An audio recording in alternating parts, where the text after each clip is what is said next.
Hi, I'm Amaefula Ozioma gives from Owerri Suptcy. I would like to share my own thoughts on the theme that says, "In Him we live." In Him we live. This context highlights our dependence on God for life and existence.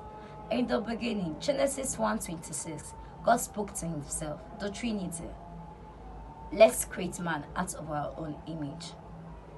It is worthy of note that when God wanted to create the birds, He spoke to the air. When God wanted to create the fishes, He spoke to the water. When God wanted to create the trees, He spoke to the land. When God wanted to create the animal, He spoke to the earth. But when God wanted to create man, He spoke to Himself, saying, "Let's create man out of our own image and our likeness." If you take the tree out of land, it will die. If you take the fishes out of the water, it will die. If you take the birds out of the air, it will die. This says that when a man takes a journey out of God, he will die. In Him we live shows He is the sustainer of life and our existence. Living in Him includes cultivating a deep relationship with God and aligning our lives with His will. We can live in Him through prayer and communications, studying the scriptures, obedience and worship.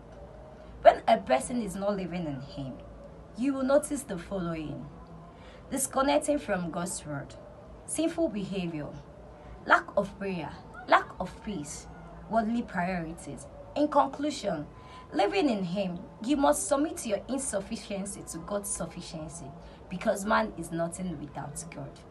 These are ways you can submit your insufficiency to God's sufficiency. 1. Knowing God's sovereignty and sustenance. 2. Our dependency on God. 3. Being God's offspring. These are points that shows that man have his whole essence, his living, and his life in God alone. In the book of Acts Apostles says, "In Him we live, we move, and have our being." Remember that this verse highlights God's sufficiency and our dependence on Him.